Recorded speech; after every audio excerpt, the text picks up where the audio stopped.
Isabella Martinez, that's my name. I never knew my dad, but honestly, I didn't feel like I was missing out on much. Mom worked her ass off to keep food on the table and a roof over our heads. From as early as I can remember, I was helping around the house. Dishes, laundry, you name it. Mom always said, "Bella, you gotta learn to take care of yourself. The world ain't gonna do it for you." Those words stuck with me. Our apartment was small, but it was home. The sound of Mom's ancient sewing machine was the soundtrack to my childhood. She'd stay up late, mending clothes for extra cash. I'd often fall asleep to its rhythmic hum. What did I like? Computers. It started when our school got a bunch of donated PCs. Most kids used them for games, but I was fascinated by what made them tick. I'd stay after school, tinkering, learning. One day, Mr. Johnson, the IT teacher, caught me trying to install some video editing software. "What are you up to, Isabella?" he asked, eyebrow raised. I froze, thinking I was in trouble. I just wanted to learn how to edit videos.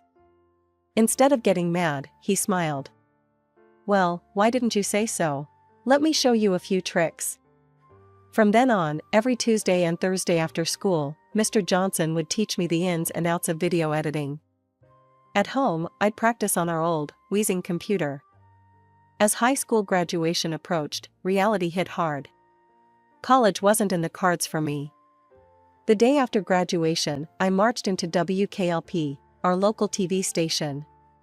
The receptionist looked at me like I was crazy when I asked about job openings, but pointed me towards the HR office. 3 interviews and 1 practical test later, I had my first real job. Assistant video editor. The pay wasn't great, but it was a start. For the next 2 years, I worked my ass off. Weekdays at the station, weekends doing freelance gigs. Every penny I could spare went into my college fund. It was exhausting, but I was determined. Then, on a rare night out with Lisa and Carlos, everything changed. We were at this house party, some friend of a friend thing. That's where I met him, Ryan Thompson. He wasn't what you'd call classically handsome. Kinda nerdy, with thick-rimmed glasses and a slightly crooked smile. But when he started talking about his work in software development, his whole face lit up.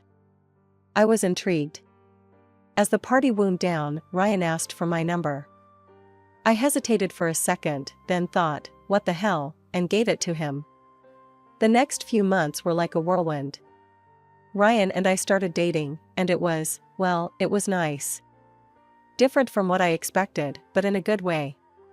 One night, as we were walking home from a movie, Ryan proposed to me, and I agreed. The wedding was small but beautiful. My mom cried happy tears, and Ryan's parents, Linda and Robert, well, they surprised me. I'd been nervous about meeting them, given the whole wealthy family thing. But they were warm and welcoming from the start.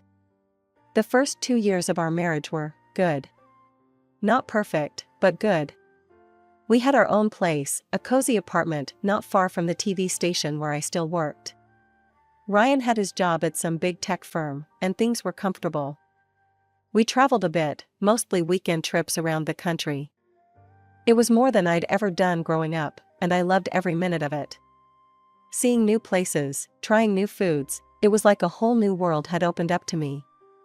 But then, things started to change. It started with the little things. Ryan would sigh when I talked about work, or roll his eyes when I got excited about a new editing technique I'd learned. Then more. The first time he made an excuse not to take me to a work party, I didn't think much of it. "It's just a boring office thing," he said. "You wouldn't enjoy it." But then it happened again and again. One night, I overheard him on the phone with a coworker. "Yeah, just me tonight. You know how it is. Bella's not really into these kinds of events." I felt like I'd been punched in the gut. Not into these events? He'd never even given me a chance. That night, I confronted him. "Ryan, why don't you want me to come to your work events anymore? So you're ashamed of me?" "No, it's not that. It's just, sometimes it's hard for you to keep up with the conversations, you know? I don't want you to feel out of place. His words stung, but a part of me wondered if he was right. Maybe I did need to step up my game. So, I made a decision. I was going to go back to school. I enrolled in night classes at the local community college, studying information technology. It was tough, balancing work and school and my marriage, but I was determined to make it work. But even as I worked my ass off to improve myself, things with Ryan kept getting worse. The cold shoulder turned into open contempt. The man I married seemed to be disappearing before my eyes, replaced by someone I barely recognized.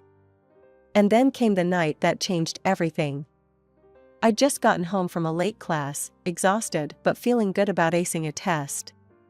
Ryan was in the living room, a glass of whiskey in his hand. "Where have you been?" he demanded. "Class, remember?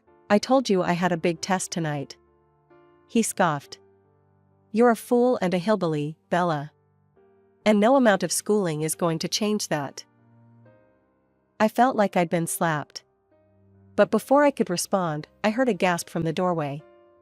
Linda and Robert was standing there, a look of horror on their faces. Linda leaned forward, her eyes flashing. "How dare you talk to your wife like that? Ryan, we raised you better than this." "You don't understand," Ryan said, his voice rising.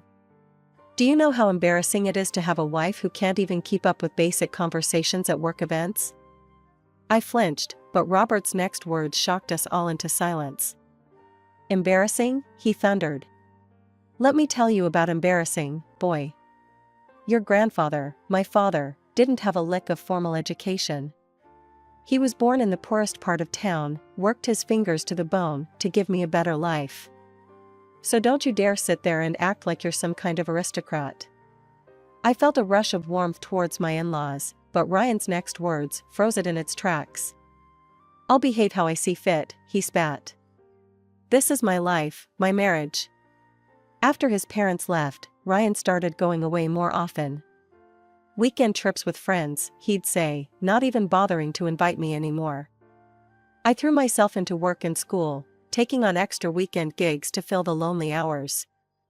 Then, my mom got sick. Cancer, the doctors said. It was aggressive, and within months, she was gone. I felt lost, adrift without my anchor. Ryan was barely there, offering awkward pats on the back instead of the comfort I craved. In my grief, I found myself turning to Linda more and more. She'd call to check on me, invite me over for tea, just sit and talk with me for hours. It was the motherly comfort I desperately needed. But this only seemed to infuriate Ryan more. One night, after I'd spent the afternoon at his parents' house, he exploded. "Why are you always over there?" he yelled. "Are you trying to turn my parents against me?" I was stunned. "What? No, Ryan. I needed someone to talk to." I went to bed that night with tears in my eyes, wondering how things had gone so wrong. A few weeks later, I started feeling off. Exhausted all the time, nauseous in the mornings. At first, I chalked it up to stress and grief. But as the symptoms persisted, a different possibility started to form in my mind. I bought a pregnancy test on my way home from work one day, my heart pounding as I waited for the results. When those two lines appeared, I felt a mix of joy and terror. A baby. We were having a baby. That night, I waited nervously for Ryan to come home. When he finally walked through the door, I took a deep breath. "Ryan, we need to talk. I'm pregnant." The look on his face wasn't joy, or even surprise. It was pure fury. "Pregnant?" he spat. "Are you kidding me? We can't have a baby now. Get an abortion, Bella. That's final." I fled the apartment, tears streaming down my face. Without thinking, I found myself at Linda and Robert's doorstep. When Linda opened the door and saw my face, she immediately pulled me into a hug. Through my sobs, I told them everything. About the pregnancy, about Ryan's reaction. I've never seen Robert look so angry, or Linda so determined. "You listen to me, Isabella," Linda said, holding my face in her hands. This is your decision. If you want this baby, we'll support you every step of the way. Ryan be damned. The next few months were a blur of doctor's appointments, work, and growing tension at home. Ryan barely spoke to me, spending most of his time out with friends. I focused on my job, squirreling away every extra penny I could for the baby. One afternoon, I had a doctor's appointment to get some routine tests done. I'd taken half a day off work and was looking forward to a quiet evening at home afterward. As I pulled into our apartment complex, I noticed Ryan's car in the parking lot. Strange, he was usually at work at this hour. I climbed the stairs to our apartment, fumbling with my keys. As I opened the door, I heard Ryan's voice. "I'll be there in a minute, babe.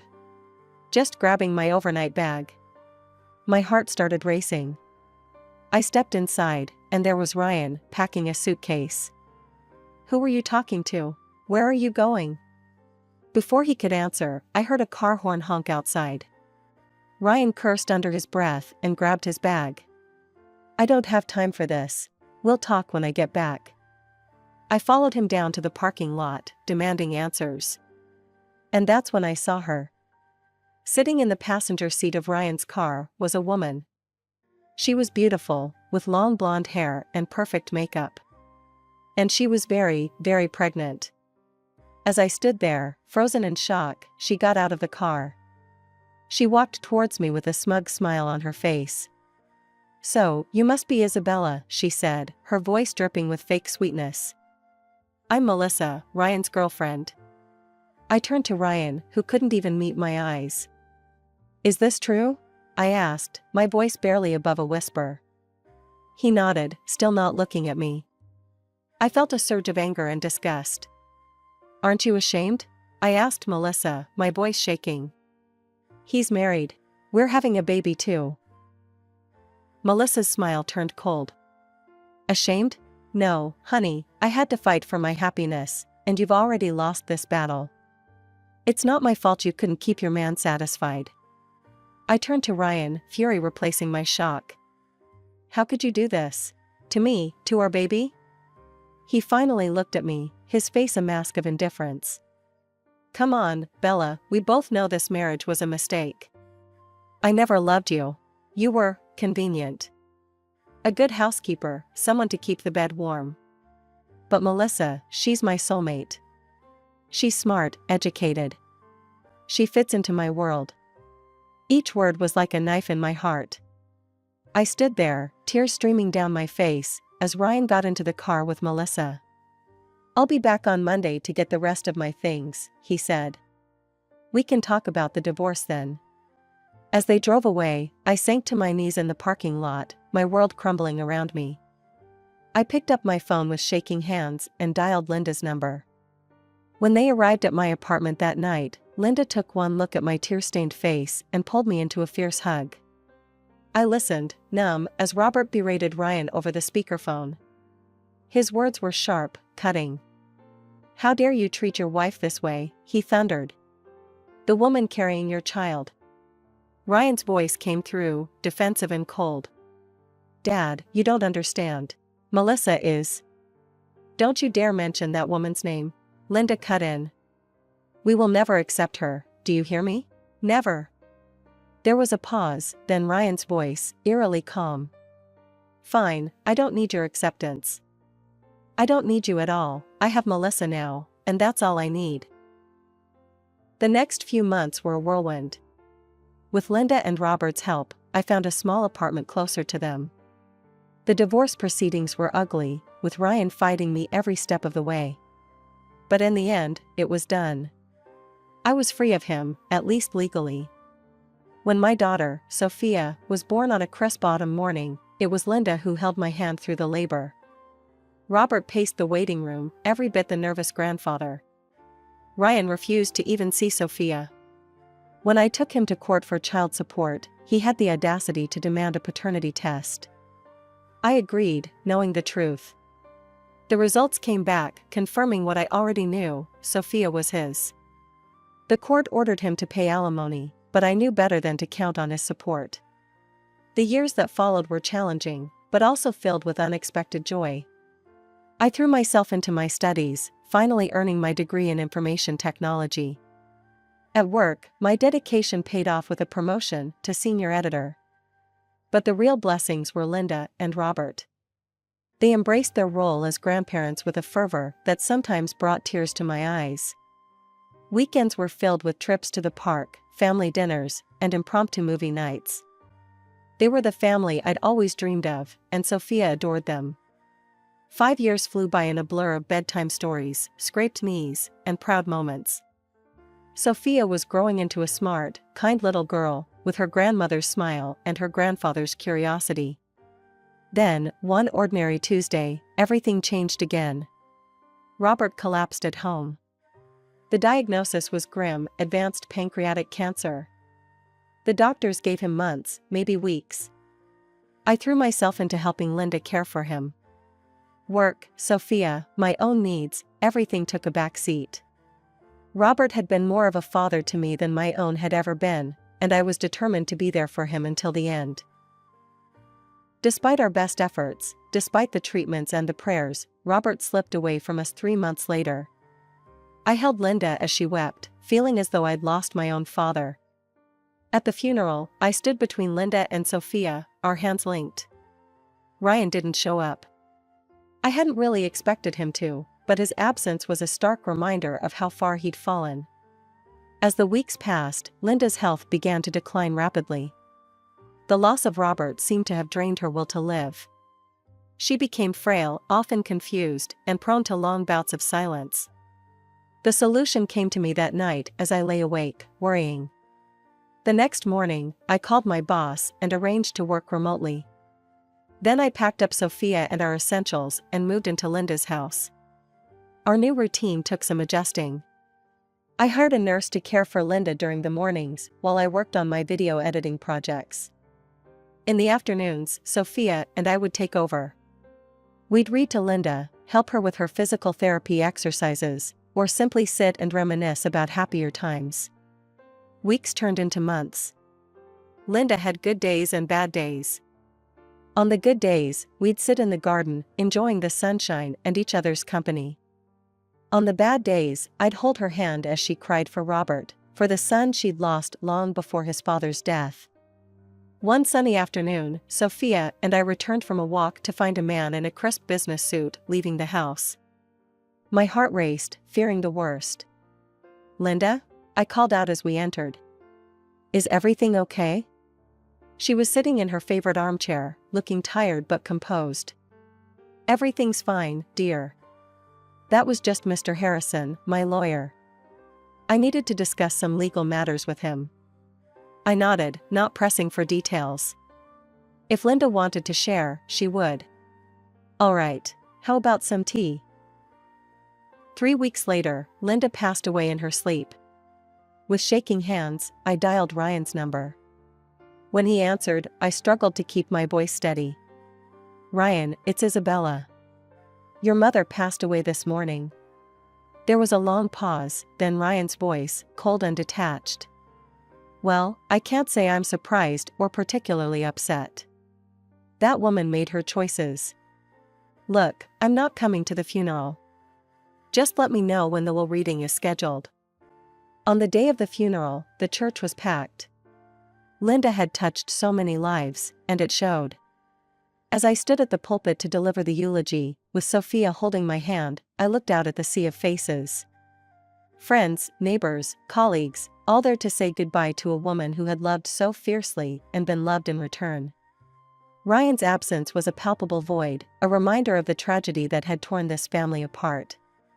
But as I began to speak, sharing memories of Linda's kindness, her strength, her unwavering love, I realized something profound. Family isn't always about blood. Sometimes, it's about choice. And Linda had chosen to love me, to love Sophia, even when her own son had turned his back on us all. As we laid Linda to rest beside Robert, I made a silent promise. I would honor her memory by living with the same love and grace she had shown me.